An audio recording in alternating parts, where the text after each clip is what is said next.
ஆண்டவராக இயேசு கிறிஸ்துவின் நாமத்தினாலே மீண்டும் இந்த இரண்டாவது பகுதியிலே உங்களை சந்திப்பது சந்தோஷம். பரலோகத்தை குறித்த ஒரு தெளிவு உங்களுக்கு கிடைத்திருக்கும் என்று நான் நினைக்கிறேன். இப்பொழுது நாம் இன்னும் ஒரு மிக முக்கியமான காரியத்துக்குள்ளே நாம் கடந்து போகிறோம். வாசிக்க கேட்போம்.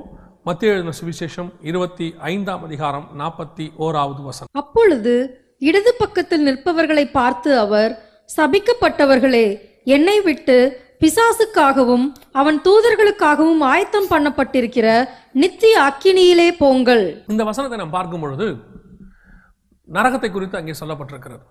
நரகம் யாருக்கு ஆயத்தம் பண்ணப்பட்டது என்று சொன்னால் வசனம் தெளிவாய் சொல்கிறது, பிசாசுக்காகவும் அவன் தூதருக்காகவும் ஆயத்தம் பண்ணப்பட்ட அக்கினியிலே என்று வசனம் சொல்லுகிறது. இந்த நரகம் என்பது முழுக்க முழுக்க பிசாசுக்காகவும் அவனுடைய தூதருக்காகவும் ஆயத்தம் பண்ணப்பட்டது. ஒருவேளை இந்த வசனத்தை ஆரம்பித்து நான் இதை சொல்ல ஆரம்பித்த உடனே நீங்கள் புரிந்திருப்பீர்கள், போன இதில் பரலோகத்தை பற்றி பேசியிருக்கிறாரு, கண்டிப்பாக இதில் என்ன செய்ய போகிறாரு, நரகத்தை பற்றி தான் பேச போகிறார் என்று நினைத்திருப்பீர்கள். உண்மைதான். நாம் நரகத்தை குறித்தும் அதில் உள்ள சில காரியங்களை குறித்தும் தான் நான் இன்று பார்க்க போகிறோம். இந்த நரகத்தை குறித்து எவ்வளவுக்கு எவ்வளவு பரலோகத்தை குறித்து கள்ள உபதேசங்கள் அல்லது தவறான தரிசனங்கள் இன்னைக்கு உலகத்தில் போய் கொண்டிருக்கிறதோ அதுக்கு ஈக்குவலாக நரகத்தை குறித்தும் இன்னைக்கு அநேக உபதேசங்கள் போய் கொண்டிருக்கிறது. இன்னைக்கு நீங்கள் பார்த்தீங்கன்னா நரகத்தை பற்றின தரிசனம், நரகத்துக்கு விசிட்டு, இதெல்லாம் நிறைய. நரகத்துக்கு நான் 1 மணி நேரம் கர்த்தரை அழைத்து சென்றார், அப்புறம் நரகத்துக்கு நான் போன போது அங்கே அதை பார்த்தேன் இதை பார்த்தேன். இந்த காரியங்கள்லாம் கேட்கும் பொழுது எனக்கு ஒன்று தான் ஞாபகத்துக்கு வருகிறது. இவர்கள் நரகத்துக்கு உண்மையிலே போயிருக்க முடியுமா, நரகத்துக்கு வாய்ப்பு இருக்கிறதா என்றால் உடனடியாக உங்கள் மனசில் சில ஞாபகங்கள் வரும். நான் ஒரு புத்தகத்தை படித்தேன், அந்த புத்தகத்தில் அவங்க போனதாக சொல்லியிருக்கிறார்கள், நான் இந்த ஒரு பெரிய ஊழியக்காரர் இப்படி சொல்லியிருக்கிறார். நான் திரும்பவும் சொல்லுகிறேன், யார் சொன்னாலும் சரி, கர்த்தர் வேதத்திலே சொல்லப்பட்டதுக்கு உட்பட்டதாக இருந்தால் அது சரி. கர்த்தர் வேதத்திலே சொன்னதுக்கு வெளியே இருக்குமானால் ஊழியக்காரன் தான் தப்பே ஒழிய வேதாகமும் தவறு செய்யாது. நாம் இன்னைக்கு என்ன பார்க்க போறோம்னா அந்த நரகத்தை குறித்து நாம் பார்க்க போகிறோம். இந்த நரகம் உண்மையிலே எக்ஸிஸ்டிங், நரகம் இன்னைக்கு இருக்கிறதா, இன்னைக்கு திறக்கப்பட்டிருக்கிறதா? இன்னைக்கு நரகம் நிறைய பேர் சொல்றாங்க, அக்கினியும் கந்தகம் எரிகிற கடல் இருக்கிறது, அதில் அநேகர் இருக்கிறார்கள். ஒரு தரிசனத்தில் ஒருத்தர் கண்டதாக நான் ஒரு தரிசன புத்தகத்தை படித்தேன். அதில் பார்த்தபோது அவர் சொல்லுகிறார், நான் நரகத்தில் யூதாஸ் காரியத்தை பார்த்தேன். அதிலே அவர் தெளிவாக எழுதுகிறார், யாராவது கேள்வி கேட்டுருவாங்கன்னு சொல்லி அவர் அதுக்கு முன்னெச்சரிக்கையாக எழுதுகிறார். நான் எப்படி அதை கண்டுபிடித்தேன் என்று சொல்லி யாராவது கேட்கக்கூடாது என்பதற்காக நான் நரகத்திற்கு போனேன். அங்கே ஒரு ரூம் இருந்தது, ரூமின் வாசலே யூதாஸ் காரியத் என்று போடப்பட்டிருந்தது. நான் உள்ளே எட்டி பார்த்தேன். அப்பொழுது யூதாஸ் உள்ளுக்குள்ளே அழுது கொண்டிருந்தார். குற்றமில்லாத ரத்தத்தை நான் காட்டி கொடுத்தேனே என்று சொல்லி. இது எல்லாம் கற்பனையா இல்லை உட்கார்ந்து யோசிப்பாங்களா? ஒண்ணுமே புரிய மாட்டேங்கிறது. நரகமும் அக்கினியும் கந்தகம் எரிகிற கடல்னு இருக்கு. கடல்ல எப்படி ரூம் கட்டி இருப்பாங்க? ரூம்ல, அதுவும் யூதாஸ் காரியத்தோட ரூமுக்கு எதுக்கு வாசல்ல போர்டு? யாருக்கு என்ன கொரியர் சர்வீஸ்காரன் வந்து யூதாஸுக்கு லெட்டர் கொடுக்க போறான்? எதுக்கு அவன் வாசல்ல போர்டு வச்சிருக்கிறாங்க? ஒன்றுமே புரிய மாட்டேங்கிறது. இன்னைக்கு அநேகர் இது போன்ற அநேக காரியங்கள். இன்னொரு சீடியை பார்த்தேன், சில பெண்கள் எல்லாரும், சில வாலிப பிள்ளைகள் எல்லாரும் என்ன பண்ணியிருக்கிறார்கள், நரகத்துக்கு அவர்கள் தரிசனத்தில் ஆண்டவர் கொண்டு போயிருக்கிறார். கொண்டு போன போது நரகத்திலே பார்த்தால் ஒருத்தரை மூக்கிலே பாம்பு கொத்தி கொண்டிருக்கிறதாம். அப்பொழுது கூட இருந்த தூதன் சொன்னான், பாத்தியா, மூக்குத்தி போட்டவர்களுக்கு இப்படித்தான் பாம்பு இங்கே வந்தால் கொத்தும். இன்னொருத்தர் சொன்னாராம், இன்னொரு இடத்துக்கு போகும்போது ஒருத்தருடைய கழுத்தை பிடித்து பாம்பு இறுக்கி கொண்டிருக்கிறதாம். அப்பொழுது பார்த்தையா, யார் யாரெல்லாம் செயின் போட்டிருந்தார்களோ பூமியிலே அவர்களை இங்கே பாம்பு கழுத்தை நெருக்கும். நான் சொல்லுகிறேன், பாம்பு செயின் போட்டவர்களுக்கு கழுத்துக்கள் எல்லாம் பாம்பு நெருக்கும், கம்மல் போட்டவர்கள் காதுகளை எல்லாம் பாம்பு கொத்தும். சரி, இருக்கிறத வைத்துக் கொள்வோமே. இந்த நகையை கழட்டி விட்டு அந்த தங்கத்தை உருக்கி கட்டியாக மாற்றி பீரோக்குள்ளே வைத்திருந்தால் பாம்பு என்ன செய்யும் நரகத்தில்? இன்னைக்கு நிறைய பேர் நகை போடுறது பாவம், ஆனால் நகையை கழட்டி அந்த தங்கத்தை உருக்கி வீட்டில் வைத்துக் கொள்ளலாம் என்று சொல்லுகிறார்கள். நகை போடலாமா போட வேண்டாமா அந்த கான்செப்டுக்கு நான் வரவே இல்லை. நான் அந்த உபதேசத்துக்குள்ளே கடந்து போகவில்லை. அது உங்களுக்கும் உங்கள் திருச்சபைக்கும் சார்ந்தது. நான் சொல்லுகிறேன், நரகத்திற்கு போகிற அந்த கான்செப்ட், நரகத்துக்கு நகை போட்டவங்க எல்லாம் நரகத்துக்கு போவாங்க தான், நரக போடாதவங்க எல்லாம் பரலோகத்துக்கு போயிடுவாங்க. இது இந்த கருத்தை ஏற்றுக்கொள்ள முடியாது. வேதம் அப்படி சொல்லவே இல்லை.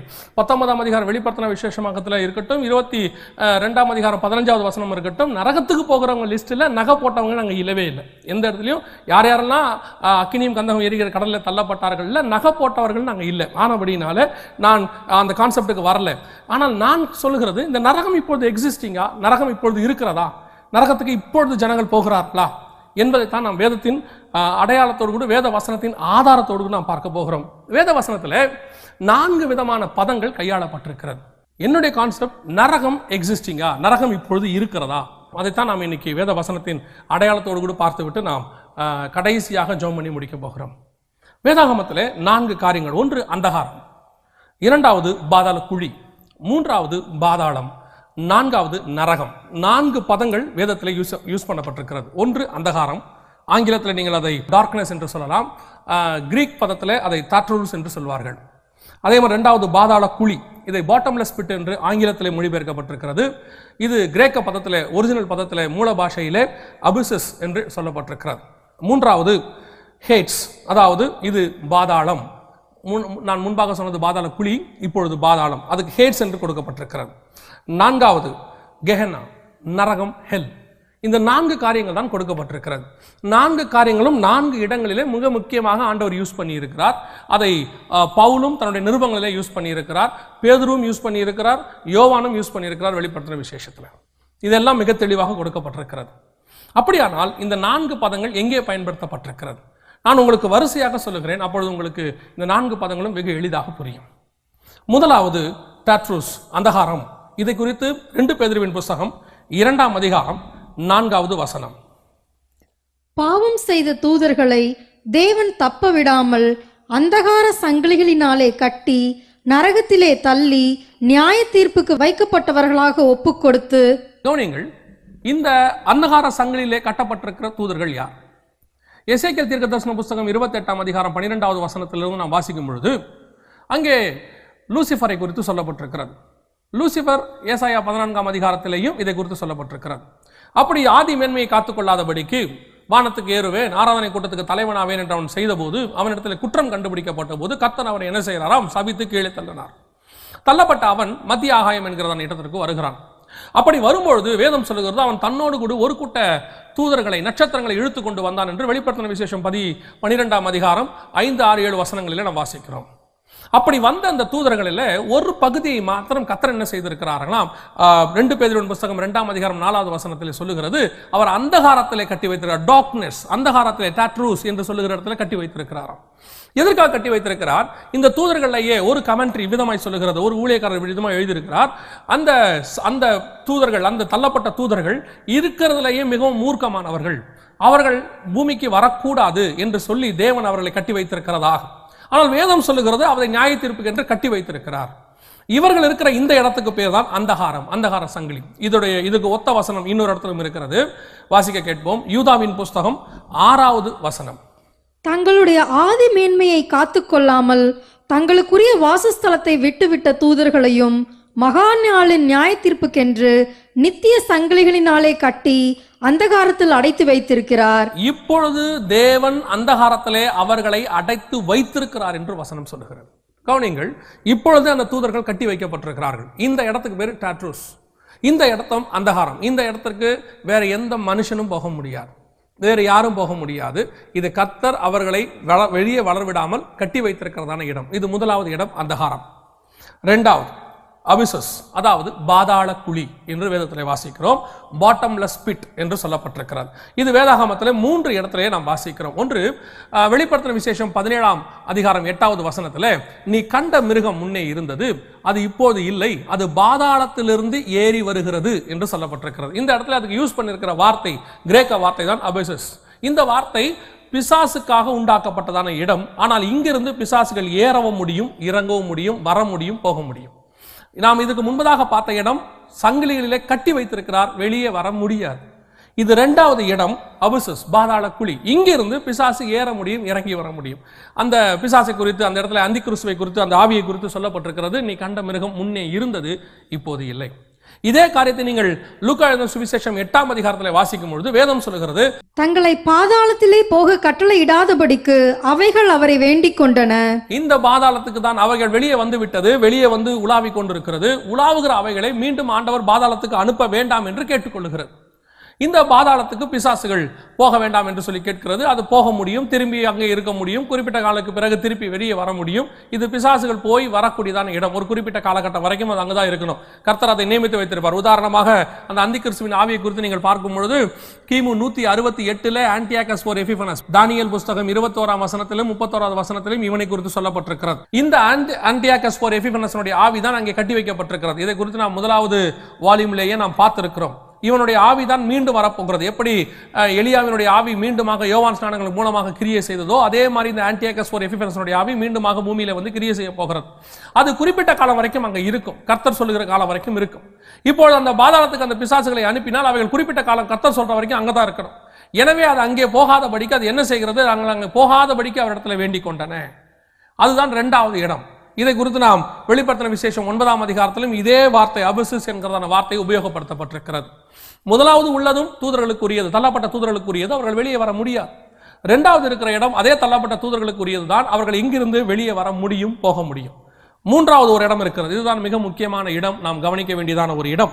லூக்கா எழுதின சுவிசேஷம் 16ஆம் அதிகாரம் 20 முதல் 25 வசனங்கள். லாசரு என்னும் பேர் கொண்ட ஒரு தரித்திரனும் இருந்தான். அவன் பருக்கள் நிறைந்தவனாய் அந்த ஐஸ்வர்யவானுடைய வாசல் அருகே கிடந்து அவனுடைய மேஜையிலிருந்து விழும் துணிக்கைகளிலாலே தன் பசியை ஆற்ற ஆசையாயிருந்தான். நாய்கள் வந்து அவன் பருக்களை நக்கிற்று. பின்பு அந்த தரித்திரன் மரித்து தேவ தூதர்களால் ஆபிரகாமுடைய மடியிலே கொண்டு போய் விடப்பட்டான். ஐஸ்வர்யவானும் மரித்து அடக்கம் பண்ணப்பட்டான். பாதாளத்திலே அவன் வேதனைப்படுகிற போது தன் கண்களை ஏறெடுத்து தூரத்திலே ஆபிரகாமையும் அவன் மடியிலே லாசருவையும் கண்டான்.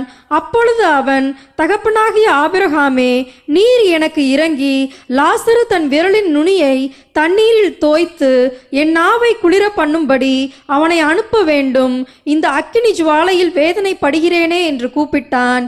அதற்கு ஆபிரகாம், மகனே, நீ பூமியிலே உயிரோடு இருக்கும் காலத்தில் உன் நன்மைகளை அனுபவித்தாய், லாசருவும் அப்படியே தீமைகளை அனுபவித்தான். அதை நினைத்துக்கொள். இப்பொழுது அவன் தேற்றப்படுகிறான், நீயோ வேதனைப்படுகிறாய். அதுவும் அல்லாமல் இவ்விடத்திலிருந்து உங்களிடத்திற்கு கடந்து போகவும் அவ்விடத்திலிருந்து எங்களிடத்திற்கு கடந்து வரவும் மனதுள்ளவர்களுக்கும் கூடாதபடிக்கு எங்களுக்கும் உங்களுக்கும் நடுவே பெரும் பிளம்பு உண்டாக்கப்பட்டிருக்கிறது என்றான். கவனிங்கள், இந்த இடத்துல ஒரு சம்பவத்தை நாம் வாசித்தோம். இந்த இடத்துல ஆபிரகாமின் மடியிலே லாசரு கொண்டு போய் விடப்படுகிறார். இந்த சம்பவம் நம்ம எல்லாருக்கும் தெரிந்தது. அந்த சம்பவத்தில் நமக்கு தெரியாத ஒரு விஷயத்தை நாம் இப்பொழுது பார்க்க போகிறோம். என்னவென்று சொன்னால், அந்த இடம் என்ன இடம்? பரலோகமா? 11ஆம் அதிகாரம் எபிரேயருக்கு நிருபம் கடைசி 2 வசனம் சொல்லுகிறது, அவர்கள் விசுவாசத்தினாலே நற்சாட்சி பெற்றிருந்தும் வாக்குத்தத்தம் பண்ணப்பட்டதை அடையாமல் போனார்கள். யார் என்று சொல்லி பார்த்தால் ஆபேல் முதல் கொண்டு அந்த 32வது வசனத்திலே, பின்னும் நான் யாரை குறித்து சொல்வேன், கிதியோன், எப்தா, தாவீது, சாமுவேல் என்பவர்களை குறித்து விவரமாய் சொல்ல வேண்டுமானால் இன்னும் காலம் போதாது என்று சொல்லி பழைய ஏற்பாட்டு பரிசுத்தவான்கள் அத்தனை பேரை குறித்தும் அங்கே சொல்லப்பட்டிருக்கிறார். இவர்கள் எல்லாரும் வாக்குத்தத்தம் பண்ணப்பட்ட இடத்திற்கு போகவில்லையாம். இவர்கள் எங்கே போனார்கள்? இவர்கள் என்ன வாக்குத்தத்தம் பண்ணப்பட்டது? 9-10 வசனம் சொல்லுகிறது, அவர்கள் கர்த்தர் தாமே கட்டி உண்டாக்கின அஸ்திவாரம் உள்ள நகரங்களுக்கு காத்திருந்தார்கள். ஆனாலும் வசனம் சொல்லுகிறது, இவர்கள் அங்கே போகவில்லை. இவர்களுக்கு வாக்குத்தத்தம் பண்ணப்பட்ட இடம் கிடைக்கவில்லை. எங்கே போனார்கள்? வேதம் சொல்லுகிறது, பாதாளத்திற்கு. அந்த ஐஸ்வர்யவான் இருந்த பாதாளம், அந்த இடத்திற்கு பேர் தாழ்ந்த பாதாளம் என்று பெயர். சங்கீதத்தின் புத்தகத்தில் 86ஆம் சங்கீதம் 13வது வசனத்திலேயும், நீர் எனக்கு பாராட்டின உமது கிருபை பெரிது, என் ஆத்துமாவை தாழ்ந்த பாதாளத்திற்கு தப்புவித்தீர். நல்லா கவனிங்க, இந்த வசனத்தை பார்க்கும்போது என் ஆத்துமாவை தாழ்ந்த பாதாளத்திற்கு தப்புவித்தீர். இந்த ஐஸ்வர்யவான் இருந்த இடத்துக்கு பேர் தான் தாழ்ந்த பாதாளம். இந்த பாதாளத்துல 2 பகுதி இருக்கிறது. மேல் பகுதி ஒன்று இருக்கிறது, அதுக்கு பேர் மேல் பாதாளம் என்று பெயர். தாழ்ந்த பாதாளம் ஒன்று இருக்கிறது. அந்த தாழ்ந்த பாதாளத்துல தான் பழைய ஏற்பாட்டு துன்மார்க்கர்கள், அதாவது இயேசு கிறிஸ்து வந்து சிலுவையில அறையப்படுகிற வரைக்கும், ரத்தம் சிந்தி உயிரோடு கூட எழும்புற வரைக்கும் இந்த பழைய ஏற்பாட்டு பரிசுத்தவான்கள் அத்தனை பேரும் மேல் பாதாளம் என்கிற இடத்திற்கு போனார்கள். இந்த ஐஸ்வர்யவான் துன்மார்கள் அத்தனை பேரும் எங்கே போனார்கள்? தாழ்ந்த பாதாளத்திற்கு போனார்கள். நீங்க பழைய ஏற்பாட்டு பரிசுத்தவான்கள் எல்லாரையும் பாருங்களேன். யோபுவாக இருக்கட்டும், யோபுவின் புத்தகத்தில் நீங்கள் வாசிக்கும் பொழுது அவர் தெளிவாக சொல்லுகிறார், 14-13 பாதாளத்துக்கு தான் அவர் போகிறாராம். பாதாளத்துக்கு தான் சொல்லப்பட்டிருக்கிறது. யாக்கோபு சொல்லுகிறார், ஆதியாகமத்தின் புத்தகத்தை நீங்கள் வாசிக்கும் பொழுது 37-35 இருக்கட்டும், 42-38 இருக்கட்டும், வசனம் சொல்லுகிறது, என் ஆத்மாவை நரைமயிரோடு கூட துக்கத்திலே பாதாளத்திலே இறங்க பண்ணுகிறீர்கள், துக்கத்தோடு கூட பாதாளத்திலே இறங்க பண்ணுகிறீர்கள். இவர்கள் எல்லாரும் பாதாளத்தை குறித்து தான் பேசினார்கள். எந்த பாதாளத்துக்கு போனார்கள்? மேல் பாதாளம் என்கிறதான இடத்திற்கு போனார்கள். அந்த மேல் பாதாளத்திற்கும் இந்த தாழ்ந்த பாதாளத்திற்கும் இடையிலே ஒரு கேப் இருக்கிறது, வர முடியாத அளவிற்கு. ஆனால் ஒருத்தரை ஒருத்தர் பார்க்க முடியும், ஒருத்தரோடு ஒருத்தர் பேச முடியும். அந்த இடத்துல ஐஸ்வர்யவான் இருந்து அங்கே லாசருவை பார்க்கிறார், ஆபிரகாமை பார்க்கிறார். அப்படி இருக்கும் பொழுது ஒருவேளை இந்த நேரத்தில் உங்களுக்கு ஒரு கேள்வி வரும், பரலோகத்தில் ஒருத்தர் பார்க்க முடியாது என்று நீங்கள் ஒரு ஒளிப்பேழையில சொல்லி இருக்கிறீர்களே, இங்கே மாத்திரம் எப்படி ஆபிரகாமை பார்க்க முடியுது, லாசருவை பார்க்க முடிகிறது? கவனியுங்கள், இயேசு கிறிஸ்துவினுடைய மரணத்திற்கு பிறகுதான் குமாரனின் சாயலுக்கு நாம் ஒப்பாக மாற்றப்பட்டு எல்லோரும் ஒரே மாதிரி இருக்கிறோமே ஒழிய, இயேசு கிறிஸ்துவுக்கு முன்பதாக அவர்கள் சாயல் மாற்றப்படவில்லை. ஏன்னா இயேசுவோட சாயலே வரல, வந்தாதான் அந்த சாயலுக்கு மாற்ற முடியும். அதனால பழைய ஏற்பாட்டு பரிசுத்தவான்கள் எல்லாரும் அப்படியே தான் இருந்தார்கள். ஆபிரகாமை பார்த்து கேட்கிறார். அப்படியானால் இந்த இடத்துக்கு ரெண்டுத்துக்கு நடுவில் கேப் இருக்குது. இந்த கேப்புக்கு நடுவில் அங்கிருந்து இங்கேயும் வர முடியாது, இங்கிருந்து அங்கேயும் போக முடியாது. அவன் கேட்கிறான், ஒரு சொட்டு தண்ணி கொடுக்க சொல்லுங்க. அவர் சொல்றாரு, எனக்கு கொடுப்பதற்கு மனது இருந்தாலும் கூட, அப்படியே தரணும்னு ஒரு ஆசை இருந்தாலும் என்னால் அங்க வர முடியாது. But there is a gap. அதுதான் தாழ்ந்த பாதாளம், இது மேல் பாதாளம். இதுதான் வேதத்தில் ஹேட்ஸ் என்று சொல்லப்பட்டிருக்கிறது. இந்த பதம் கையாளப்பட்டிருக்கிறது. இதற்கு நாம் தாழ்ந்த பாதாளம் அல்லது மேல் பாதாளம் என்று சொல்லலாம். கவனிங்கள், இன்னைக்கு செத்து போகிற துன்மார்கள் அத்தனை பேருமே எங்கே போகிறார்கள் என்றால், இந்த பாதாளம் என்கிற இடத்துக்கு, தாழ்ந்த பாதாளத்துக்கு தான் போகிறார்கள். அந்த தூதர்கள் கட்டி வைத்திருக்கிற அந்த இடம் அந்தகாரம் அல்ல. அதே மாதிரி தூதர்கள் ஏறுகிறதும் இறங்குறதுமான பாதாளக்குழி அங்கேயும் அல்ல. இன்னைக்கு மரித்து போகிற அத்தனை துன்மார்கள் போகிற இடம் எதுவென்று சொன்னால், இந்த தாழ்ந்த பாதாளம் என்று சொல்லக்கூடிய ஹேட்ஸ் அந்த இடத்திற்கு தான் போகிறார்கள். இன்னைக்கு நிறைய பேர் செத்த உடனே நரகம், செத்த உடனே நரகம். வேதம் தெளிவாய் சொல்லுகிறது, இவர்கள் எல்லோரும் அந்த பாதாளத்திற்கு, தாழ்ந்த பாதாளத்திற்கு போனார்கள். இன்னைக்கு போய் பார்க்குறாங்க. நான் மைக்கேல் ஜாக்சனை அங்கே பார்த்தேன், யூதாஸ் காரியத்தை பார்த்தேன், அவரை பார்த்தேன், இவரை பார்த்தேன். இவர்கள் எல்லாரும் ஒருவேளை பார்த்திருந்தாலும் கூட நரகத்தில் போய் பார்த்திருக்க முடியாது.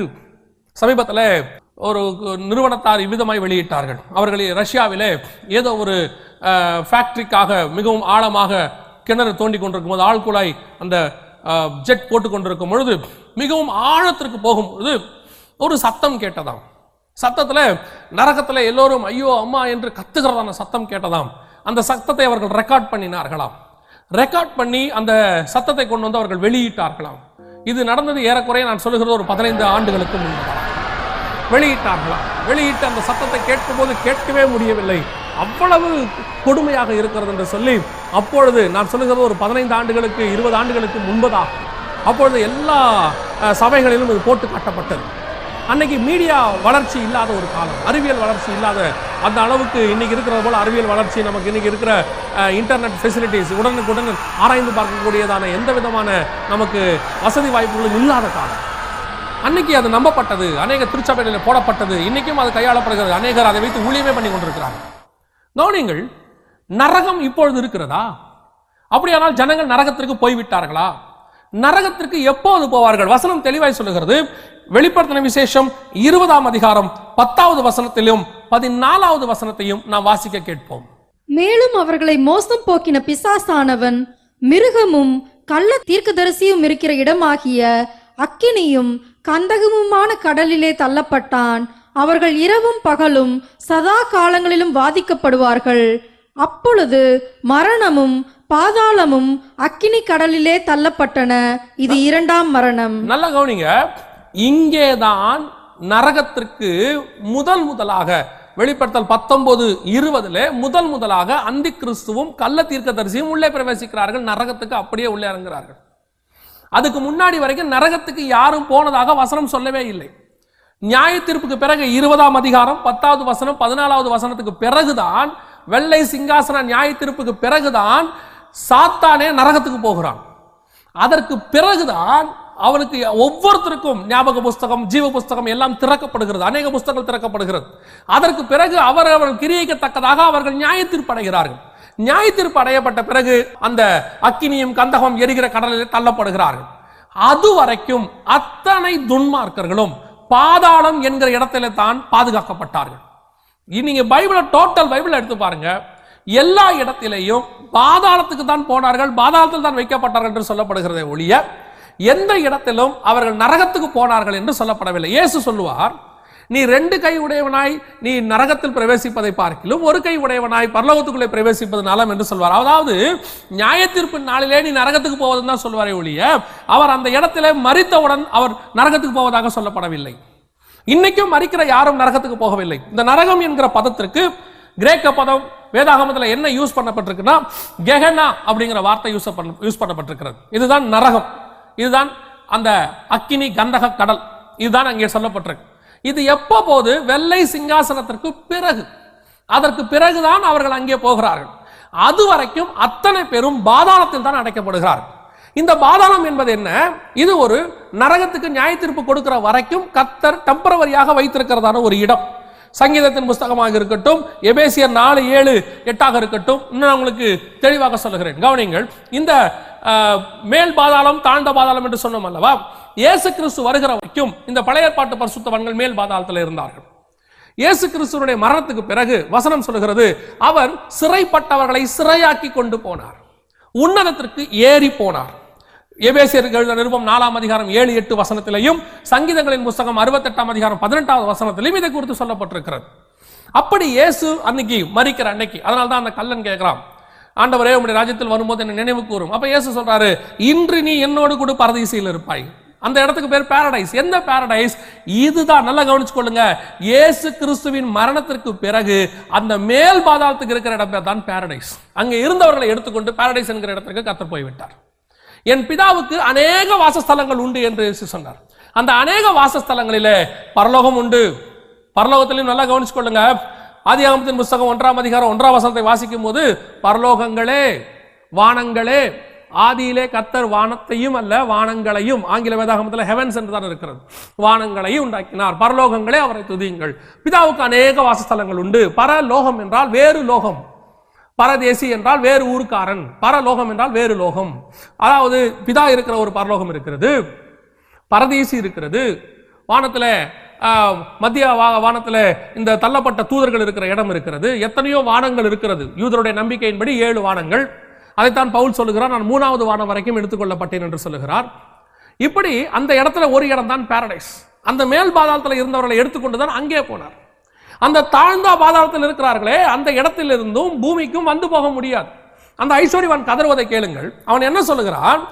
ஆபிரகாமை பார்த்து, எனக்கு 5 சகோதரர்கள் இருக்கிறார்கள், அவங்க யாரும் இந்த இடத்துக்கு வந்துடக்கூடாது, அதனால என்ன பண்ணுங்க, அந்த லாசரை கொஞ்சம் அனுப்பி விடுங்க, இல்ல அங்கிருந்து யாராவது ஒருத்தர் கொஞ்சம் அனுப்பி விடுங்க, அனுப்பி விட்டு இந்த இடத்துக்கு வர வேணாம்னு சொல்லுங்க. அப்படின்னா ஆபிரகாம் சொல்றதை கவனிங்க, அவர்களுக்கு அங்கே மோசேயும் தீர்க்கதரிசிகளும் உண்டு, அதாவது நியாயப்பிரமாணமும் தீர்க்க தரிசன புஸ்தகமும் உண்டுன்னு அர்த்தம். அதாவது நரகத்திலிருந்து ஒருத்தன் வந்து அங்க போய் சொல்ல முடியாது, பாதாளத்திலிருந்து ஒருத்தன் ஏறி போய் மேல சொல்ல முடியாது, இந்த இடத்துடைய அனுபவத்தை சொல்ல முடியாதுன்னு அர்த்தம். அந்த அனுபவத்தை இங்கிருந்து ஒருத்தன் போய் சொல்லி அவங்க மனம் திரும்ப கூடாதுப்பா, அங்க இருக்கிறத கேட்டுதான் அவங்க மனம் திரும்பணும். அந்த இடத்துல அதான் அதுக்கு அர்த்தம். அந்த ஐஸ்வர்யவான் கேட்கறான் பாருங்களேன், ஆபிரகாமை பார்த்து, யாராவது ஒருத்தர் கொஞ்சம் அனுப்பி விடுங்க, 5 பேர் இருக்காங்க, அவங்க யாரும் இங்க வந்துடக்கூடாது. அதுக்கு அவர் சொல்றாரு, அங்க இருக்கிறவனுக்கு அவங்க செவி சாய்க்கட்டும். அப்படின்னா என்ன அர்த்தம்?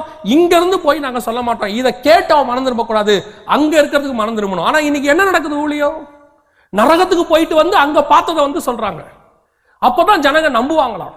கவனிங்க, ஆண்டவர் சிலுவையில அறைந்து ரத்தம் சிந்தினது எதுக்கு தெரியுமா? நம்ம நரகத்துக்கு போக கூடாதுங்கிறதுக்கு தான். ஆனா இன்னைக்கு ஒவ்வொரு ஊழியக்காரரும் நரகத்துக்கு போறான். பாதி பேருக்கு மேல நரகத்துல உட்கார்ந்து இருக்கிறாங்க. அதுல ஒருத்தர் சொல்றாரு, நான் 1 மணி நேரம் நரகத்துல இருந்தேன், வாட்சி கட்டிட்டு போனார்னா தெரியல. என்ன கான்செப்ட் இது? எதுக்கு நரகத்துக்கு போன? நரகத்துல போய் என்ன பார்த்தாங்க? ஒரே வார்த்தை, நான் யூதாசை பார்த்தேன். ஏன்னா இவங்களுக்கு கன்ஃபார்மா தெரிஞ்சாலும் அவங்க மட்டும்தான், அவன் போயிருவான்னு இவங்களுக்கு கன்ஃபார்மா தெரியுது. அப்ப யூதாஸுக்கு நியாய தீர்ப்பு முடிஞ்சிருச்சா? எல்லாருக்கும் நியாய தீர்ப்பு. அப்ப நீங்க மரிக்கிற அத்தனை பேருக்கு உடனடியாக நியாய தீர்ப்பு முடிந்து விட்டதா? நன்றாக கவனித்துக் கொள்ளுங்கள். இவர்கள் அத்தனை பேரும் பாதாளத்துக்கு தான் போனார்கள். இன்னொன்னு சொல்லுகிறேன், பூமியிலிருந்து ஒருத்தன் நரகத்துக்கு போக முடியாது, பாவம் செய்து போகிறதோடு சரி. அதுவும் இப்ப இல்ல, நியாய தீர்ப்புக்கு பிறகு. அது வரைக்கும் பாதாளத்துக்கு தான் போக முடியும். பாதாளத்துக்கு போயிட்டு மேல வந்து சொல்லவும் முடியாது. வந்து அங்க அப்படி இருக்கு இப்படி இருக்கு, சரி போயிட்டு வந்து அப்படி என்னதான் சொன்னாங்க? பாம்பு கொத்துது, அதை கொத்துது, இதை கொத்துது. அதோடைய அமைப்பை பத்தி சொன்னாங்களா? இப்ப பரலோகத்தை பத்தி நம்ம பாக்குறோம், அழகா அமைப்பை பத்தி சொல்லப்பட்டிருக்கு. அதுல ஏதாவது பார்த்தாங்களா? இருட்டா இருக்குது, அங்க வந்து 2 சந்து இருக்குது, 3 தெரு இருக்குது, ஒரு தெருல இருட்டு வீடு இருக்குது, பிசாசுக்கு ஒரு வீடு இருக்கு, அப்படி ஏதாவது இருக்குதா? இன்னைக்கு நிறைய பேர் உங்களை ஏதாவது சொல்லி, இன்னைக்கு கடைசி காலத்துல வேதத்துல என்ன வாசிக்கிறோம்னு கேட்டீங்கன்னா, யூதர்கள் வந்து அடையாளத்தை தேடுவார்கள், கிரேக்கர்கள் ஞானத்தை தேடுவார்கள். ஆனா உங்களுக்கு எனக்கு ஸ்பெஷாலிட்டி என்ன தெரியுங்களா? அவர்கள் கண்டு விசுவாசிக்கிறவர்கள், நாம் காணாமல் விசுவாசிக்கிறோம். பரலோகமா இருக்கட்டும், நரகமா இருக்கட்டும், எதையுமே காணாம தாங்க விசுவாசிக்கணும். அதுதான் கர்த்தர் நமக்கு சொல்லி கொடுத்துருக்கிறாரு. இயேசு கிறிஸ்து எங்க போயிருக்கிறாரு? பரலோகத்துக்கு. பரலோகம் எங்க இருக்கு? தெரியாது. பிதா எப்படி இருப்பாரு? தெரியாது. இயேசு எப்படி இருப்பாரு? தெரியாது. ஒருவேளை நீங்க நீல முடியோட தாடியோட இருப்பாருங்கன்னா அதை நாங்கள் ஒத்துக்க முடியாது, ஏன்னா வேதத்தில் அப்படி இல்லை. சரி, எப்போ வருவாரு? தெரியாது. அப்புறம் என்ன நம்பிக்கை? அதுக்கு பேர் தாங்க விசுவாசம். கண்டு விசுவாசிக்கிறவனிலும் காணாமல் விசுவாசிக்கிறவன் பாக்கியவான். பரலோகம் ஒன்று இருக்கு, விசுவாசிக்கிறோம். நரகம் இருக்கு, விசுவாசிக்கிறோம். ஆனா அதுக்கு நாங்க போயிட்டு வந்து பார்த்துட்டு வந்து சொல்றது, நான் அங்க போனேன், கர்த்தர் அங்க வச்சார், அப்படி வச்சேன், இதெல்லாம் கூடுமான வரைக்கும் எனக்கு தெரிந்த வரைக்கும் தங்களுடைய ஊழியத்தின் லாபத்திற்கு என்று பயன்படுத்தப்படுகிறது. விசுவாசிகள் நல்லா கவனிச்சு கொள்ளுங்க.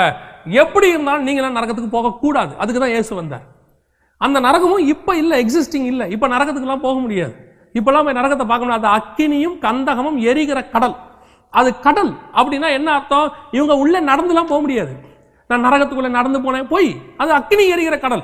அப்படியே இவங்க போனாலும் ஒன்று போட்ல போயிருக்கணும், இல்லை நீச்சல் அடிச்சிருக்கணும். ஏதாவது இருந்தாலும் அக்கினி கந்தகம் எரிகிற கடலுக்கு போக முடியும். ஏன்னா வசனம் அப்படித்தான் சொல்லுது. இன்னைக்கு கடைசி காலத்துல நீங்களும் வசனத்தை கொஞ்சம் ஆராய்ந்து பார்க்கறதுக்கு நீங்களாம் ரொம்ப பிஸி ஆயிட்டீங்க விசுவாசி. ஏன்னா அது இன்ஸ்டன்ட் வேர்ல்டு பாருங்களேன். எல்லாமே இன்ஸ்டன்ட். காஃபி இன்ஸ்டன்ட், சாப்பாடு இன்ஸ்டன்ட், எல்லாமே இன்ஸ்டன்ட். அதே மாதிரி உங்களுக்கு வெளிப்பாடும் இன்ஸ்டன்டா கிடைக்கணும்னு நினைக்கிறீங்க. உட்காந்து ஆராயத்துக்குலாம் நேரம் இல்லை. பெராயா பட்டணத்தார் மாதிரி, தெசலோனிக்கேயர் மாதிரி உட்காந்து வேதத்தை ஆராய்ந்து பார்க்க உங்களுக்கு நேரம் இல்லை. உங்களுக்கு நேரம் இல்லைங்கிறத பயன்படுத்திக்கிட்டு நிறைய ஊழியக்காரங்க இன்ஸ்டன்ட் வெளிப்பாடு, இன்ஸ்டன்ட் தீர்க்க தரிசனம் இதை கொடுத்து உங்களை ஏமாத்துறாங்க. தயவு செய்து இந்த இன்ஸ்டன்ட் ஊழியக்காரங்க கொடுக்குற இன்ஸ்டன்ட் தீர்க்க தரிசனம், இன்ஸ்டன்ட் வெளிப்பாடு, இன்ஸ்டன்ட் தரிசனங்களுக்கு செவி சாய்க்காதிருங்கள். யார் எதை சொன்னாலும் பாருங்க, பவுல் பேசியிருக்கிறாரு, பெராயா பட்டணத்தார் ஆராய்ந்து பார்த்தாங்களாம் சரியா இருக்குதான்னு. யார் எதை சொன்னாலும் கொஞ்சம் உட்காந்து வசனத்தோட இருக்குதான்னு ஆராய்ந்து பாருங்க.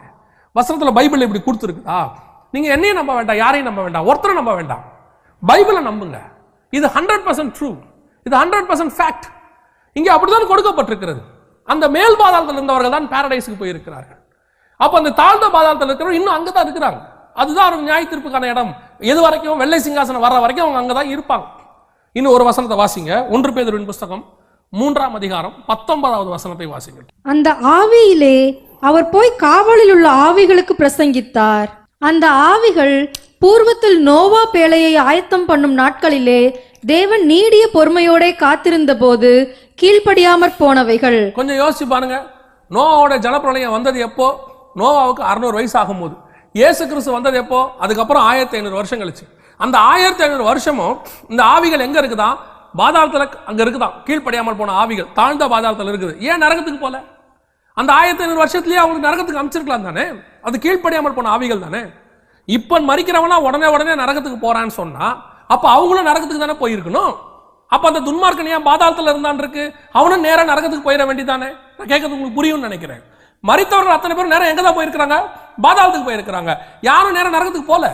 அப்ப நரகத்துக்கு ஆளே போகாட்டி இவங்க யாரை போய் பார்த்துட்டு வராங்க? எல்லாரும் நரகத்துல இவங்க போற இடம் ஒருவேளை இவர்கள் போனது பாதாளமாகவே இருக்கட்டுமே, இவர்கள் போனது பாதாளமே இருக்கட்டும். ஆனால் போகிற இடம் எது கூட தெரியாம எப்படி இவங்க போயிட்டு வந்திருப்பாங்க? போனது பாதாளமா நரகமானே தெரியாம இவங்க எப்படி எங்க போயிட்டு வந்திருப்பாங்க? வெளிப்படுத்தின விசேஷத்துல 22 அதிகாரம் இருக்குது. இந்த 22 அதிகாரத்துல வாசிச்சு பாருங்க. ஒரு அதிகாரத்துல ஒரு வசனத்துல கூட ஆவிக்குள் என்னை நரகத்துக்கு கொண்டு போனார்னு யோவான் சொல்லவே மாட்டார். நீங்க 13:1 வாசிச்சா அவர் கடற்கரை மணல்ல நிற்பார். 17:3 வாசிச்சா ஆவிக்குள் என்னை வனாந்தரத்துக்கு கொண்டு போனார்னு இருக்கும். நீங்க அதுக்கப்புறம் 1ஆம் அதிகாரத்துல வாசிச்சீங்கன்னா கர்த்தருடைய நாளில் நான் ஆவிக்குள்ளான போது நான் பத்மு தீவில் இருந்தேன் இருக்கும். 4ஆம் அதிகாரத்துல பாருங்க, கர்த்தருடைய நாளில நான் வானம் திறக்கப்பட்டதுன்னு இருக்கும். இவ்வளவு இடத்துக்கு போன யோவான் கொஞ்சம் யோசிச்சு பாருங்க. இவங்கெல்லாம் நரகத்துக்கு போத போல ஒரு ட்ரிப் யோவானை கூட்டு போயிருக்கலாமா இல்லையா? கூட்டு போயிட்டு இதான் யோவான் நரகம். பரலோகத்தை காட்டின ஆண்டவர் பாதாளத்தை காட்டாம ஏன் விட்டாரு? பரலோகத்துல கூட்டிட்டு போய் அவ்வளோ இடத்த காட்டின ஆண்டவர் ஒரு ட்ரிப் பாதாளத்தை கூட்டு போய் காட்டியிருக்கலாமே, காட்டவே இல்லை. நன்றாக தெரிந்து கொள்ளுங்கள், நாம் பாதாளத்துக்கு போகக்கூடாது, நாம் நரகத்துக்கு போகக்கூடாது. அதற்காகத்தான் கர்த்தர் இதுவரைக்கும் ஒருத்தரையும் அங்கே கூட்டிட்டு போல. துன்மார்க்கன் அங்கே போகிறான். அங்கே போகிறவர்களை போய் யாரும் சந்திக்கவும் முடியாது. லாசரு போய் தண்ணி கூட கொடுக்க முடியாது. ஆனா இவங்க இன்னைக்கு போயிட்டு வராங்க எல்லாரும்.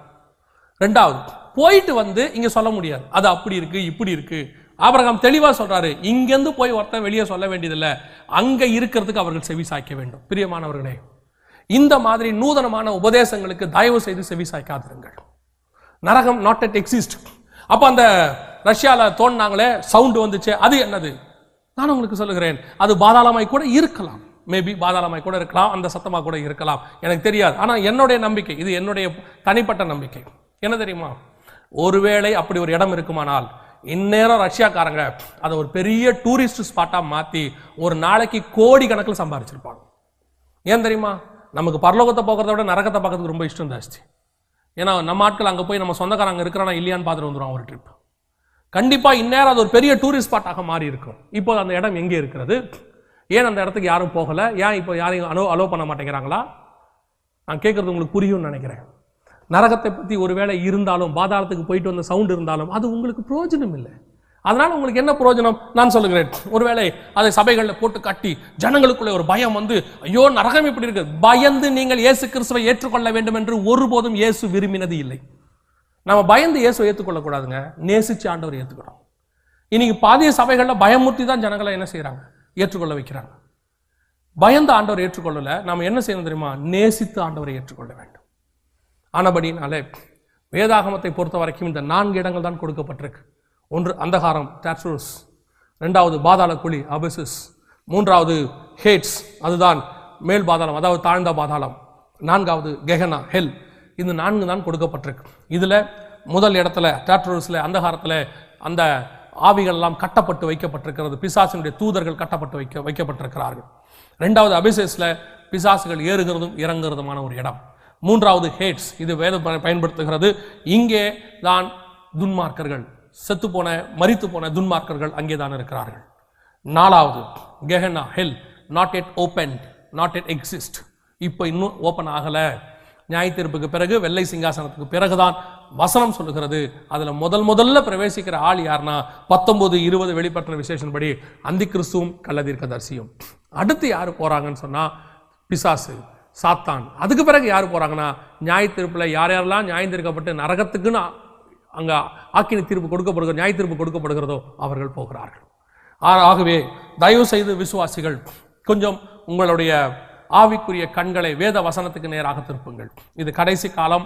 வசனத்தை போதிக்க விடாமல், வசனத்தை பேசாமல் அனுபவங்களை பேசுகிற காலம், தரிசனங்களை வசனங்களாக போதிக்கிற காலம், சொந்த அனுபவங்களை வசனங்களாக போதிக்கிற காலம். கொஞ்சம் தெளிவடையுங்கள், கொஞ்சம் வேத வசனத்திலிருந்து தெளிவடையுங்கள்.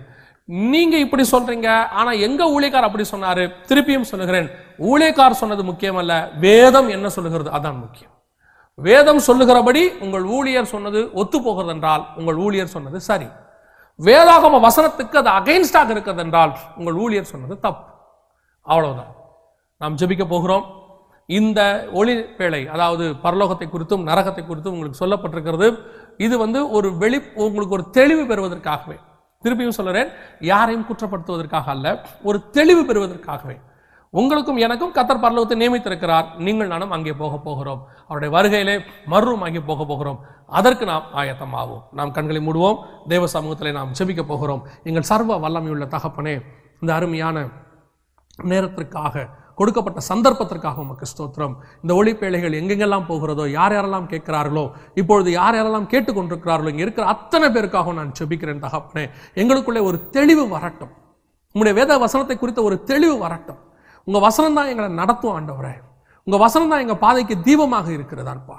உங்களுடைய வசனத்தை மீறின தரிசனங்கள் உலகத்தில் இல்லை. உங்களுடைய வசனத்தை மீறின தீர்க்க தரிசனங்கள் இல்லை.